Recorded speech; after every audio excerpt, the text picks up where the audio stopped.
Hi everyone, it's me again, Joseph, your host, and welcome back to our channel and the Catechism for Kids.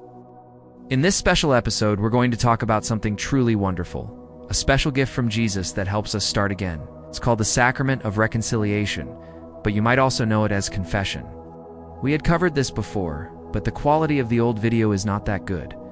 So, this is a remake video, and also an update from the old video about confession. We're going to explore it in a clear, gentle, and loving way, especially for our younger viewers and their families. So, what is this sacrament? Imagine you made a mistake. Maybe you said something unkind or didn't listen to your parents.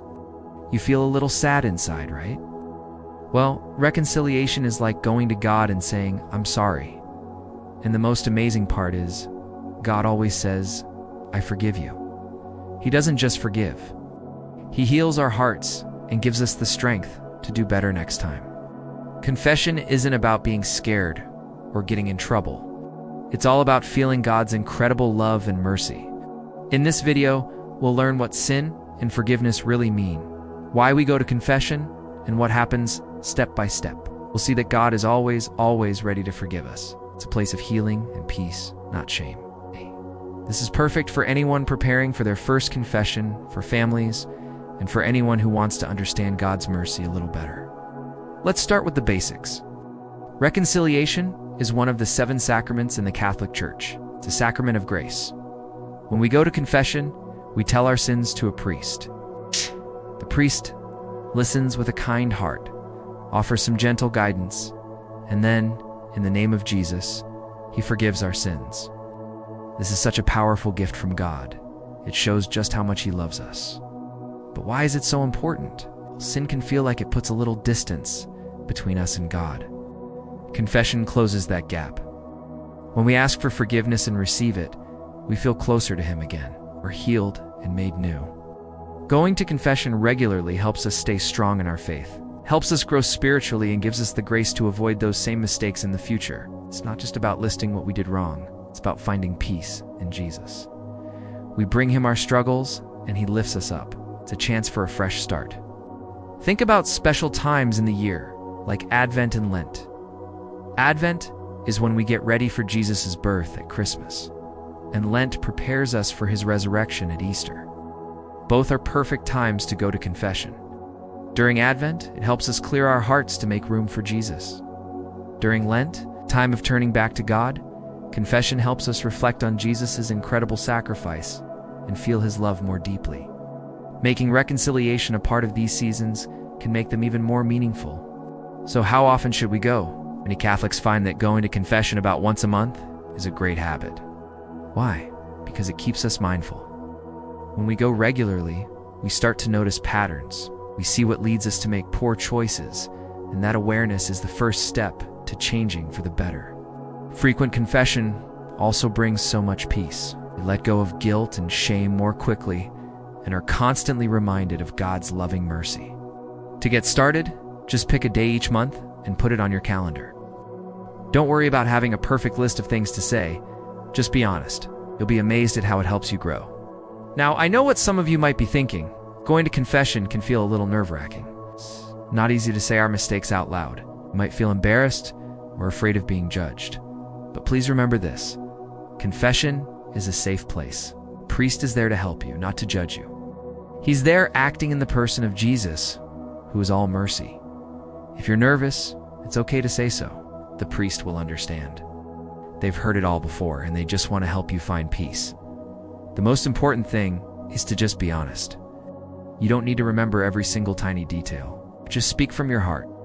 God already knows what's in there, and he is so eager to forgive you. The more you go, the more normal and comfortable it becomes. It's not something to fear. It's a beautiful way to grow and feel lighter. It's closer to God. A great way to think about it is like a spiritual checkup.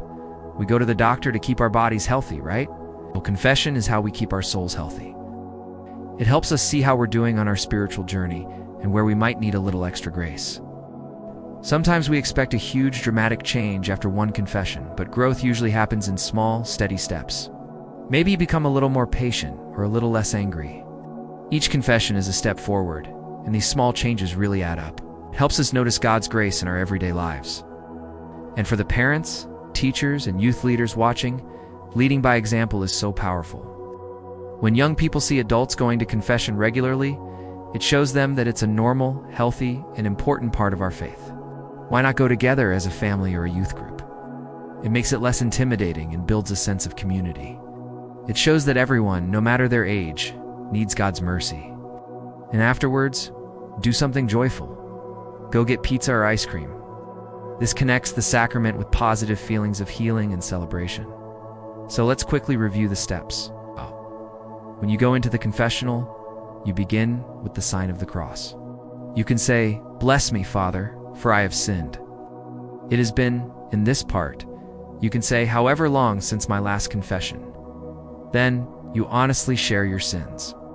The priest will offer some advice and give you a penance, which is usually a prayer or a small act of kindness to help you heal. Then comes the best part. The priest will grant you absolution, which is God's forgiveness. And that's it. You leave with a clean heart and a fresh start. And if you forget a sin, don't worry. If you are truly sorry, God forgives everything.